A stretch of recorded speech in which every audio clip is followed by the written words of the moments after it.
Did you ever buy or ask for a game that then turned out to be a massive letdown? What was I thinking? What an absolute waste of a birthday present. These were our favourite responses when we asked the community to share their tales of regret. Up first, we have Grug. I bought Alone in the Dark Inferno for the PS3, thinking it would be a great callback to the originals in the early 90s. It was just a broken, boring game with an atrocious story and the worst controls of any game I've ever played. On the one hand, the game had a convoluted plot, bugs and glitches, repetitive combat, poor collision detection and physics, cheesy dialogue, terrible controls, but on the other hand, I've completely lost what I was going to say. Martin next just wanted to scare real children, god damn it. I remember being really let down when I was little due to the Monsters Inc. game on the PS1, which I got after saving up my pocket money for months and months. The game starts off saying it's training you for scaring, so you do different levels scaring robot fake children. The whole time I was playing it, I was assuming that once the training was done, I would be able to scare real children just like in the film.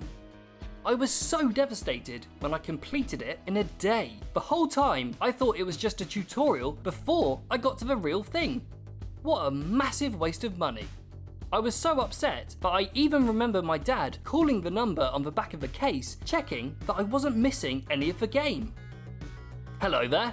My son has just completed Monsters Inc. and is absolutely distraught that he didn't get to scare real children. This is an outrage. Booga booga booga booga booga booga. Booga booga booga booga booga booga. Booga booga booga booga booga booga. Not bad for a guy with one eye. It's always a bad sign when you see a no refunds notice next to a brand new game. Driver 3, or Drive 3 as it was on the box, the game had so much hype as a true alternative to GTA. The graphics looked great, but the controls and gameplay were shocking. Stores had to refuse the game being traded back in because people hated it so much. There were so many more copies of the game in the pre-owned section compared to the new section within 2 months of release. Pre-owned sections are great, aren't they? When they're not stacked with multiple copies of the game that's Drive 3 As the old saying goes, never judge a PlayStation game by a cool Wesley Snipes cover. Wesley Snipes' Blade on the PS1. I spent ages looking at the case and deciding whether to buy it. It looked suitably gory and awesome, but after playing it for an hour, I realised that I had wasted my £25 grass-cutting savings on an incredibly hard, janky and unfaithful movie cash-in, and I only ever played it with cheats from that moment onwards. Hours and hours of mowing grass. How do you sleep at night, Wesley Snipes? Let us know in the comments below.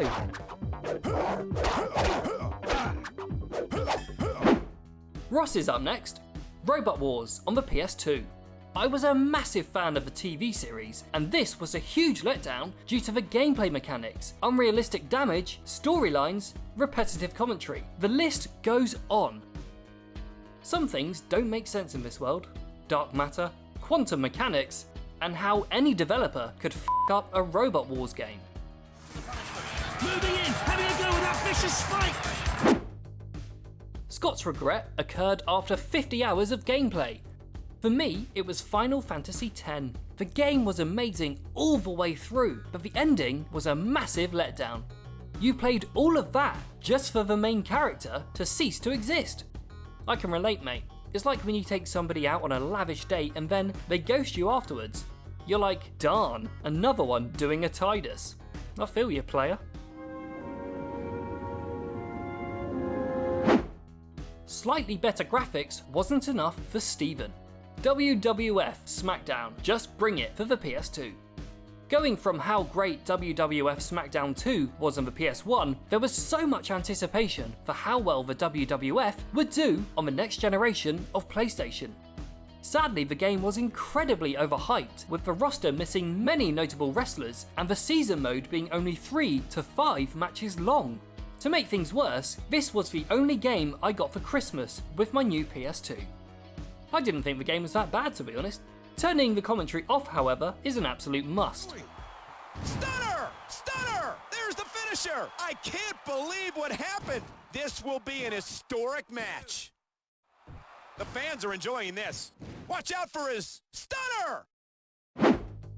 And finally, we have Luis, whose girlfriend tried to do something nice, but ended up filling him with hatred and regret. I loved playing the Tomb Raider games on the original PlayStation. Later on, when I got my PlayStation 2, I anxiously awaited Tomb Raider Angel of Darkness, spending months fantasizing about the new gameplay, possibilities, and awesome graphics. Then my girlfriend surprised me by renting it. She went to bed and I settled in to have my mind blown. Letdown doesn't even begin to describe how I felt. Bad controls, stilted gameplay, and a story that made no sense.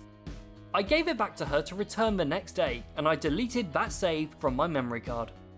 I wish I could have deleted that memory from my mind just as easily. This is why girls should never try and do anything nice. Poor Luis. We hope he recovers.